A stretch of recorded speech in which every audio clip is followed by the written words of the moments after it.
Doctor સૈયદનાએ દુનિયાભરમાં ફેલાયેલા વહોરા સમાજના લોકોમાં એકતા ફેલાવવાનું કામ કર્યું તથા સમાજના ઉત્થાનની દિશામાં પગલાં લીધા.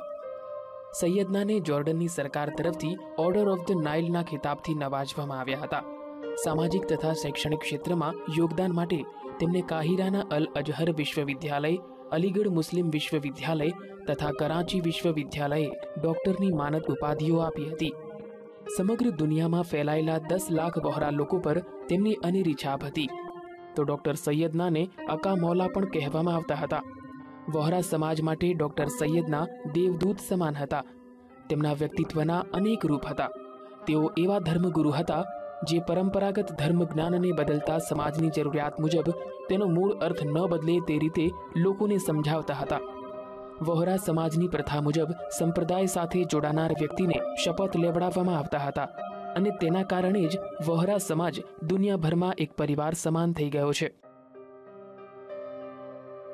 પોતાના 53 વર્ષના કાર્યકાળમાં ડોક્ટર સૈયદના મોહમ્મદ બુરહાનુદ્દીને કેટલીક સામાજિક સંસ્થાઓને જન્મ આપ્યો હતો. મુંબઈના મરીન લાઇન્સમાં બનેલી અત્યાધુનિક સુવિધાઓ ધરાવતી હોસ્પિટલ તેનું ઉત્તમ ઉદાહરણ છે.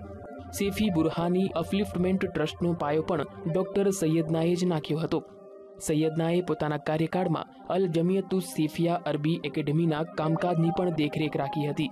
અલ જમિયતુસ સેફિયા અરબી એકેડેમીમાં વહોરા સમાજના પુરુષો તથા મહિલાઓ માટે ધાર્મિક તથા ધર્મનિરપેક્ષ શિક્ષા સાથે આધુનિક શિક્ષા પર ભાર મૂકવામાં આવે છે.